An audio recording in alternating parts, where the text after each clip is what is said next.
ఇక్కడ ఒక ప్రాబ్లం చేద్దాం. మీకు క్లియర్గా ఉందనుకుంటున్నాను ఇక్కడ. And this is the problem related to base theorem సంబంధించిన ప్రాబ్లం ఇది. దీన్ని కాన్సెప్ట్ అవన్నీ అర్థం చేసుకోకుండా సింపుల్గా మీకు ఏమైనా అర్థమైతే ఒకసారి వీడియో చూడండి ఇది. అండ్ ఈ ప్రాబ్లం ఏంటంటే, a business man goes to hotels XYZ 20%, 5%, 30% of times respectively. ఒక బిజినెస్ మ్యాన్ అంట హోటల్ ఎక్స్కి, హోటల్ వైకి, హోటల్ జెడ్కి. హోటల్ ఎక్స్కి ఏమో 20% వెళ్ళాడు. అంటే 100లో 20% అంటే ఎంత? ఇక్కడ రాశాను. 20% అంటే 20/100 అంటే 100లో 20 సార్లు హోటల్ ఎక్స్కి వెళ్ళాడు. 50% అంటే 100లో 50 సార్లు హోటల్ వైకి వెళ్ళాడు. 30% అంటే 100లో 30 సార్లు హోటల్ జెడ్కి వెళ్ళాడు. ఈ business man goes to hotels XYZ 20%, 5%, 30% of times respect. అంటే ఇక్కడ ఒక బిజినెస్ మ్యాన్ హోటల్ ఎక్స్కి వెళ్ళడానికి ప్రాబిలిటీ 20%, హోటల్ వైకి వెళ్ళడానికి ప్రాబిలిటీ 50%, హోటల్ జెడ్కి వెళ్ళడానికి ప్రాబిలిటీ 30%. ఓకేనా? అంటే మీకు ఏమి ఇచ్చినట్టంటే, for example P of X ఇచ్చినట్టు. P ఆఫ్ X 20% ఇక్కడ రాసాను, P ఆఫ్ Y 50% ఇక్కడ రాసాను, P ఆఫ్ Z 30% ఇక్కడ రాసాను. ఫస్ట్ ఇచ్చిన పర్టికులర్స్ అయ్యి. దాంతోపాటు ఇక్కడ యాక్చువల్గా బేస్ థియరం అన్నది దేనికంటే, బేస్ థియరం అన్నది మీకు conditional probability related. Conditional probability అంటే ఫర్ ఎగ్జాంపుల్ ఎక్కడైనా P ఆఫ్ ఇక్కడ రాసాను చూడండి, P of F given X. P of F given X అంటే probability of F with respect to X అనమాట. Probability F given of X ఇక్కడ చూసాను. దీని కండిషనల్ ప్రాబిలిటీ అంటాం. ఈ మూడు కూడా ఇక్కడ ఇదంతా ఇండివిజువల్గా ఇచ్చిన ప్రాబిలిటీ. ఎక్స్కి వెళ్ళడానికి P ఆఫ్ X, వైకి వెళ్ళడానికి P ఆఫ్ Y, జెడ్కి వెళ్ళడానికి P ఆఫ్ Z. ఇక్కడ ఏంటంటే ఈ మూడింటిని కండిషనల్ ప్రాబిలిటీస్ అంటాడు. అంటే ఫర్ ఎగ్జాంపుల్ ఇక్కడ P of F given X అంటే ప్రాబిలిటీ ఆఫ్ F అనమాట. F related with respect to hotel X. రెండోది కూడా P of F with respect to Y. మూడోది కూడా P ఆఫ్ F. ఈ మూడు కూడా ప్రాబిలిటీ ఆఫ్ F రిలేటెడే. కాకపోతే ఫస్ట్దేమో X with respect to X related probability, రెండోదేమో with respect to Y related probability, మూడోదేమో with respect to Z related probability. And ఇలాగ ఎప్పుడైనా సరే ఒక ప్రాబిలిటీ ఒక దానికి ఇచ్చి ఇంకో దాంతో లింక్ పెట్టి ఇచ్చాడంటే, విత్ రెస్పెక్ట్ టు అనదర్ ఇచ్చాడంటే దీన్ని కండిషనల్ ప్రాబిలిటీ అంటాం. అండ్ హియర్ ఇక్కడ ఇచ్చినవి ఇవేంటంటే డైరెక్ట్ ప్రాబిలిటీస్ ఇచ్చాడు. ఇక్కడ ఎక్కడ చూడండి, హోటల్కి సంబంధించి X హోటల్కి సంబంధించి 20%, Y హోటల్కి సంబంధించి 50%, Z హోటల్కి సంబంధించి 30% ఇచ్చాడు. ఈ మూడు కూడా దేని మీద, ఏ కండిషన్ మీద డిపెండ్ అయ్యలేవు. ఈ మూడు ప్రాబిలిటీలు అంటే ఈ మూడు మామూలు ప్రాబిలిటీలు. అండ్ బేస్ థియరం అంటే కండిషనల్ ప్రాబిలిటీ. మామూలు ప్రాబిలిటీలు ఇస్తాడు 3 ఇచ్చాడంటే వాటికి సంబంధించిన కండిషనల్ ప్రాబిలిటీ ఇంకో 3 ఇస్తాడు. ఇక మామూలు ప్రాబిలిటీలు 3 ఇచ్చాడు, నార్మల్ ప్రాబిలిటీస్. కండిషనల్ ప్రాబిలిటీస్ ఇంకో 3 ఇస్తాడు. నార్మల్ ప్రాబిలిటీస్ 2 ఇస్తే వాటికి సంబంధించిన కండిషనల్ ప్రాబిలిటీ ఇంకో 2 ఇస్తాడు. అలాగనమాట.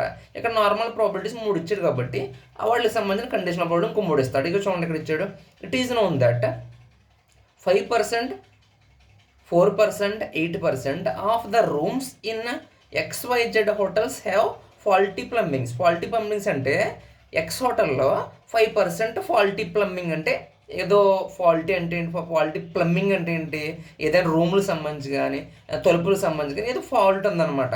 అలాగే మనకి హోటల్ ఎక్స్కి సంబంధించి ఫాల్టీ ప్లంబింగ్ 5% ఉందంట.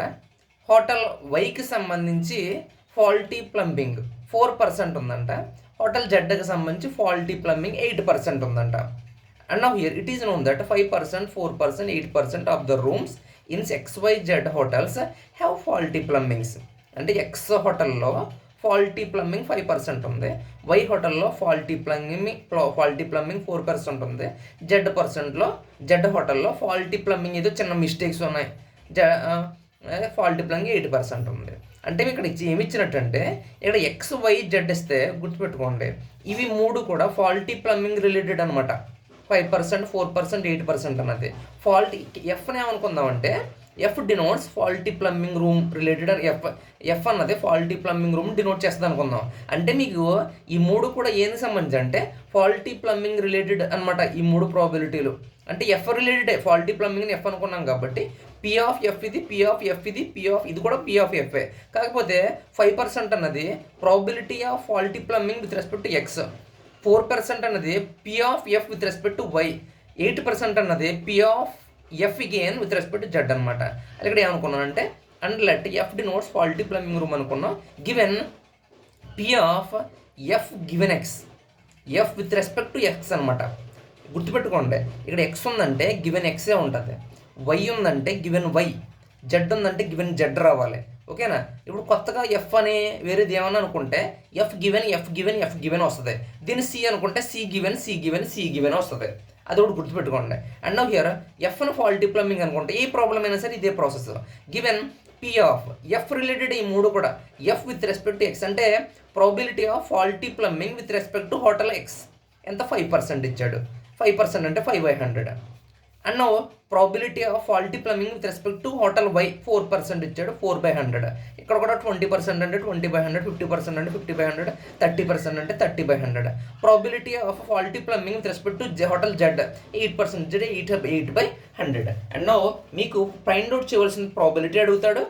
What is the probability that businessman room having faulty plumbing assign to hotel Z అంటే ఇక్కడ మీకు అర్థం చేసుకోవడానికి కొద్దిగా ఇబ్బంది అనిపిస్తే మనకి ఇచ్చిన P of X P of Y P of Z ఇచ్చాడు, ఇంకోటి P of F given X P of F given Y P of F given Z ఇచ్చాడు.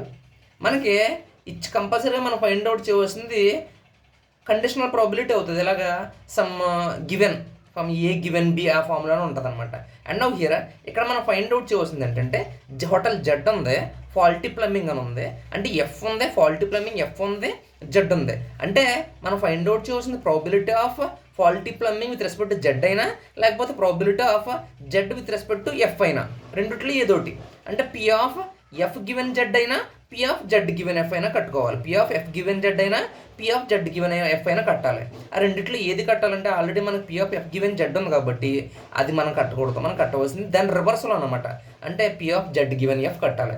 అర్థమవుతుందా? ఇక్కడ మనకి జెడ్ ఉంది, ప్రాబిలిటీ అని ఇచ్చాడు, జెడ్ ఉంది, ఎఫ్ ఉంది, ఫాల్టీ ప్లంబింగ్ ఉంది. అంటే probability of F given Z అయినా probability of Z given F అయినా కట్టాలి. కాకపోతే P of F given Z ఇచ్చేసారు కాబట్టి అది కట్టకూడదు, P of Z given F కట్టాలి. P of Z given F కట్టి అంటే అది ఫస్ట్ అలా డిసైడ్ చేసుకోవాలి. ప్రాబిలిటీ ఆఫ్ దీన్ని క్లియర్గా మీకు ఆల్రెడీ ఎఫ్ గివెన్ జెడ్ ఇచ్చాడు కాబట్టి పి ఆఫ్ మనం కట్టవలసిన రివర్స్లో జెడ్ గివెన్ ఎఫ్ కట్టాలి. P of Z given F equals ఇది ఫార్ములా. ఈ ఫార్ములా కట్టడానికి మీకు సెపరేట్గా మీరు ఏమి చూడక్కర్లేదు. అది ఏంటంటే సింపుల్గా న్యూమరేటర్ బై డినామినేటర్ ఉంటుంది. డినామినేటర్లో ఎన్ని ఇచ్చాడు? 3 ప్రాబిలిటీలు 3 కండిషనల్ ప్రాబిలిటీ ఇచ్చాడు కాబట్టి 3 పార్ట్లు ఉంటాయి. ఒకటి ప్లస్ రెండో పార్టు ప్లస్ మూడో పార్టు. ఇప్పుడు మీరు సింపుల్గా డినామినేటర్ ఈజీ గుర్తుపెట్టుకోవడం. డినామినేటర్ ఎప్పుడు P of Z given F అడిగినా ఇచ్చేసింది ఏంటి? P of F given X ఇచ్చేసాడు, P of F given Y ఇచ్చేసాడు, P of F given Z ఇచ్చేసాడు.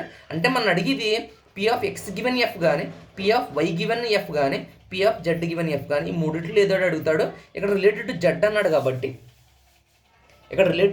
అన్నాడు కాబట్టి కంపల్సరీగా మనం కట్టవలసింది పి ఆఫ్ జెడ్ గివెన్ ఎఫ్ఏ కట్టాలి. అయితే P of Z given F కానీ P of Y given F కానీ P of X given F కానీ అడుగుతాడు.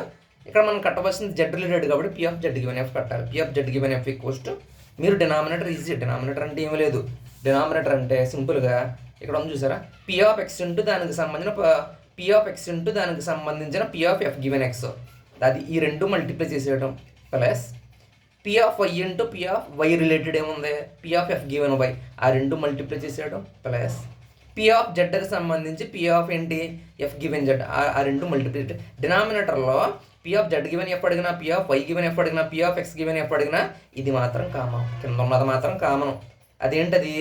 పి ఎక్స్కి సంబంధించిన రెండు P of X P of F given X multiply చేసేయడం ప్లస్ వైకి సంబంధించి రెండు మల్టిప్లై చేయడం ప్లస్ జెడ్కి సంబంధించి రెండు మల్టిప్లై చేసేయడం. అండ్ నౌ హియర్ న్యూమరేటర్లో నువ్వు జెడ్ గివెన్ ఎఫ్ కడుతున్నావు కాబట్టి ఈ మూడిట్లో ఒకటి వస్తుంది పైన, ఈ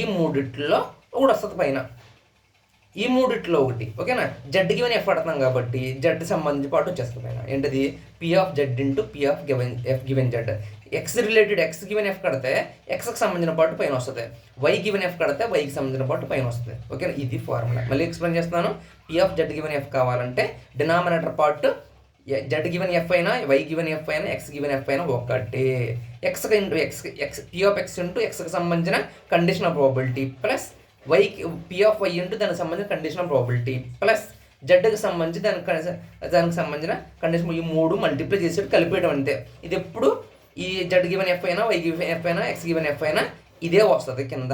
న్యూమరేటర్లో మాత్రం జెడ్ రిలేటెడ్ అయితే ఈ పార్ట్ వస్తుంది, వై గివెన్ ఎఫ్ అయితే ఈ పార్ట్ వస్తుంది, ఎక్స్ గివెన్ ఎఫ్ అయితే ఈ పార్ట్ రాసుకుంటాం పైన, అంతే. అది అర్థమైంది అనుకుంటా. అండ్ నౌ నెక్స్ట్ మీరు చేయవలసిన మన దగ్గర ఆల్రెడీ ఉన్నాయి. పి ఆఫ్ జె కింద P of X into P of X అంటే ఎంత 20/100 కింద రాసింది చూడండి.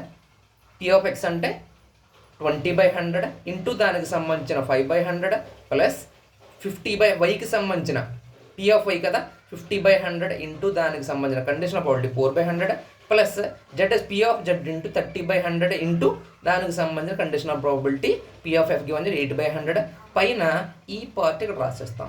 30/100 ఇంటూ 8/100 ఇక్కడ రాసేసుకుంటాం. అండ్ నో మిగతాదంతా ఎల్సిఎం బై 100 అలా ఉంచేసుకోండి. ఇక్కడ 100 ఉంది, 100 ఉంది, అండ్ 100 ఈ మూడిట్లో 100 స్క్వేర్ కామన్ స్కాన్ చేశాను. పైన 30 ఇంటూ 8 వస్తే 240, కిందేమో 20/5 100, 50 ఇంటూ 4 200, 30 ఇంటూ 8 250 వస్తుంది. దీన్ని క్యాలిక్యులేట్ చేసుకుంటే 240/500 ఇంటూ పి అంటే చివరికి వచ్చింది. ఇది క్యాలిక్యులేట్ చేసుకుంటే 0 క్యాన్సిల్, 24/84 అంటే 24లో 6 4 times 6 9 times 4/9 is the answer. ఇలా కట్టుకుంటాం. మీకు ఇదే ప్రాసెస్ ఇక్కడ మా చేంజ్ చెప్పాను కదా, జెడ్ గివెన్ ఎఫ్ అయినా అడగచ్చు, వై గివెన్ ఎఫ్ అయినా అడగచ్చు, రివర్స్లో ఎక్స్ గివెన్ ఎఫ్ అయినా అడగచ్చు. డినామినేటర్ ఒకటే, న్యూమరేటర్ మారుతుంది. జెడ్కి సంబంధించి ఈ పార్ట్ వచ్చింది, వైకి సంబంధించింది అయితే ఈ పార్ట్ వస్తుంది పైన, ఎక్స్కి సంబంధించి ఈ పార్ట్ పైన వస్తుంది. ఇది బేయిస్ థియరం సంబంధించిన ప్రాసెస్.